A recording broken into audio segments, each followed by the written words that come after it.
Tom Bower has just released what many people are already calling the biggest royal exposé of the decade. Not a rumor, not speculation, but a revelation so sharp and so deeply disturbing that it forces us to look again at everything. We thought we knew about Meghan, and especially about little Lilibet, because for the first time, we do not just have questions. We do not just have timelines that do not match. We now have what sources are calling proof, and even a witness who has stepped out of the shadows to speak. Someone who claims to have seen things the public was never meant to notice. Someone who alleges Meghan offered to pay her so her own daughter could play a camera appearance role for Lilibet, who, according to this revelation, may not exist. And tonight, we are opening that door. This is not a gentle story. This is the kind of truth that shakes the walls of the Sussex narrative and challenges us to follow the trail all the way into the dark. So take a breath, because once you hear what Tom Bower has uncovered and what this witness has revealed, you will understand why people are saying this exposé does not just raise questions, it changes everything. The first crack in this story begins with an image so dramatic it feels like it came from a movie script. Harry and Meghan leaving a hospital during a global lockdown. The streets empty, the world silent, and in their hands, they say, a tiny package, the remains of an unborn child. According to their own account, they carried this small soul to a secret place under a wide banyan tree, a sacred hidden spot known only to them, a place where Harry says he dug into the ground with his bare hands and gently placed the package into the earth. It is a heartbreaking image, and yet something about it shakes when examined closely. Sources familiar with the area quietly point out that banyan trees do not grow where the couple lived at the time. Medical professionals also insist that no hospital, especially during strict COVID rules, would release fetal remains for a backyard burial. Nor would a husband be allowed inside the emergency wing during a miscarriage. Nor would any burial, even of early pregnancy tissue, be legal on private land without official permission. But the story was told with such emotion and such dramatic detail that many people did not question the gaps at first. Not until the second crack appeared. The math begins quietly, softly, almost innocently. Harry and Meghan say the miscarriage happened in July 2020, and then, less than a year later, they welcomed a full-term daughter, 11 months later. But when you subtract healing time, recovery, and the actual months needed for a full pregnancy, the timeline starts to collapse. Not by a little, but by entire months. Women around the world began doing the math themselves, and the numbers did not work. Even more strangely, their son Archie was still a toddler at the time, and sources say Meghan was lifting him daily, something that becomes difficult during late pregnancy or early recovery. And yet, instead of explaining the timeline, the couple simply moved forward. A new baby, a new announcement, a new chapter written over the remains of the old one. But the numbers stayed the same, cold, sharp, and unchanged. And those numbers pointed to the next question. Did this story ever rest on medical reality at all? To understand the pressure behind this story, we turn not to gossip or theories, but to fertility specialists. Voices with nothing to gain and no reason to exaggerate. According to medical experts quoted in the transcript, at age 3, a woman faces a 30 to 40% chance of miscarriage, a 50 to 60% chance of chromosomal abnormalities, and a miscarriage that almost always happens early, quietly, and is handled medically without ceremony. Not a dramatic emergency, not a same-day release with a tiny package, not a secret burial under a tree that does not exist. Even more importantly, experts say stress does not cause miscarriage in the way Harry described. It does not come from moving homes. It does not erupt from a newspaper lawsuit. It does not appear because a woman did not sleep enough. Miscarriage is deeply emotional.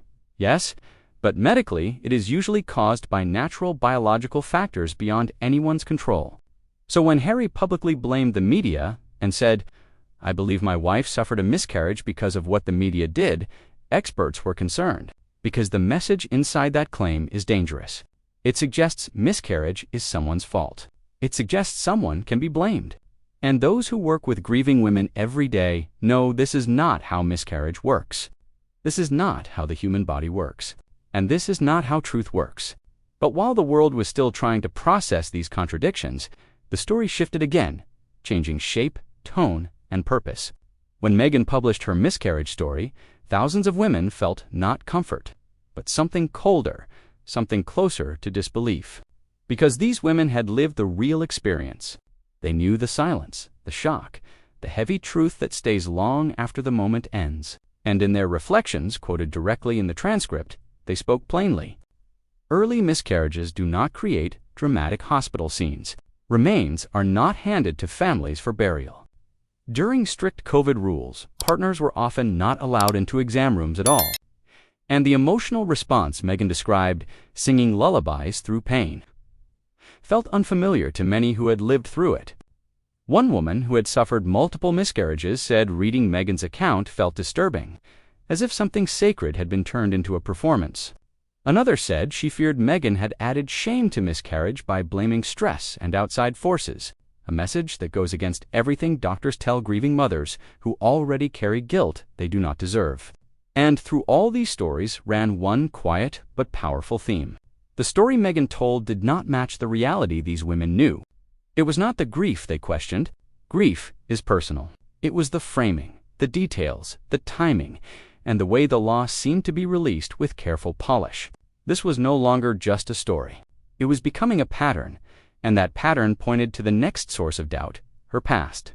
To understand the questions around Meghan's pregnancies, we look to people who knew her before palaces, cameras, and global attention. Her childhood friend, Nanaki Pretty, stepped forward years ago with claims that opened a new layer of this story. According to her, Meghan had serious fertility concerns long before royal life. She talked about freezing her eggs. She spoke about endometriosis, a condition that can make pregnancy very difficult.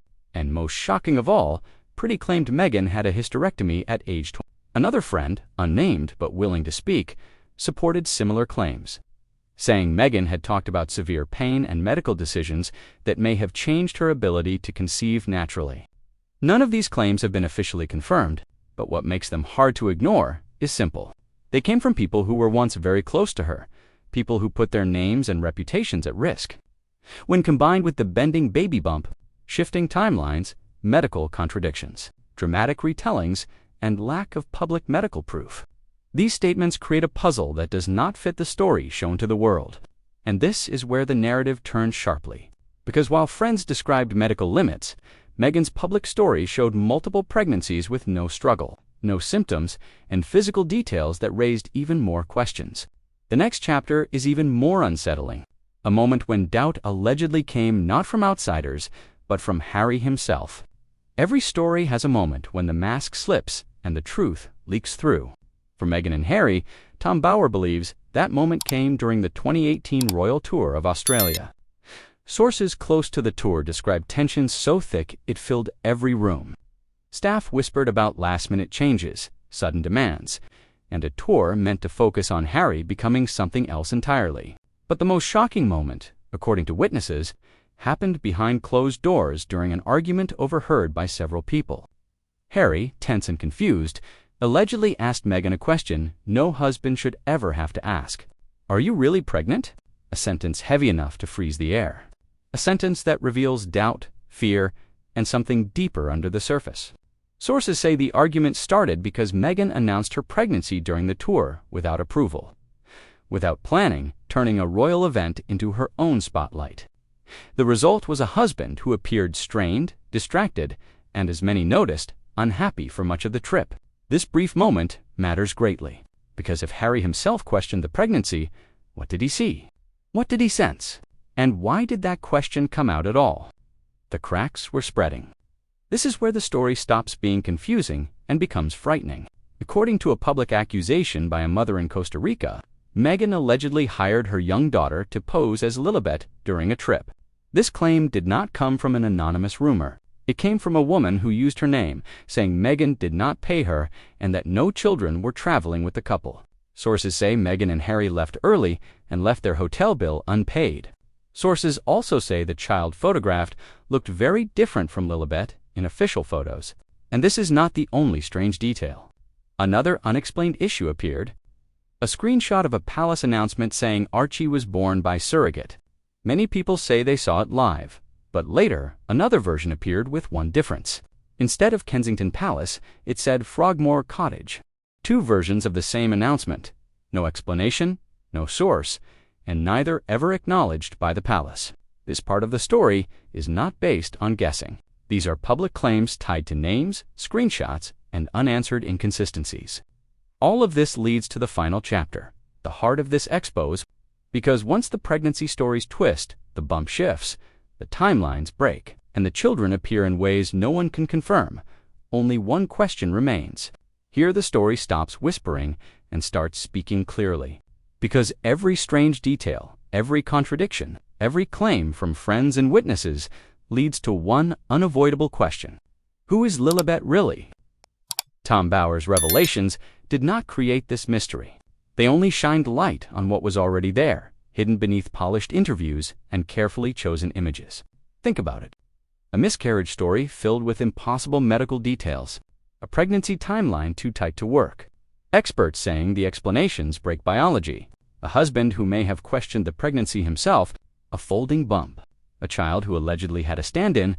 Royal announcements that appear and disappear without explanation. Each detail alone is curious, but together they form a shadow, the outline of a secret someone tried hard to hide. And that shadow falls directly over the name Lilibet Diana Mountbatten. Because if the pregnancies were not what they seemed, if timelines were changed, if friends spoke truth about surgeries and limits, and if public inconsistencies point to careful control, then the question about Lilibet is not cruel. It is not unfair. It is not invented. It is necessary. Necessary for the royal line, necessary for the truth, necessary for the story Meghan and Harry told the world. And so we end not with answers, but with an open door. Because mysteries like this do not disappear. They wait quietly until someone pulls the final thread. And when that thread is pulled, the truth about Lilibet may not only change her story, it may change the entire Sussex legacy. And that is where Tom Bower's next investigation begins.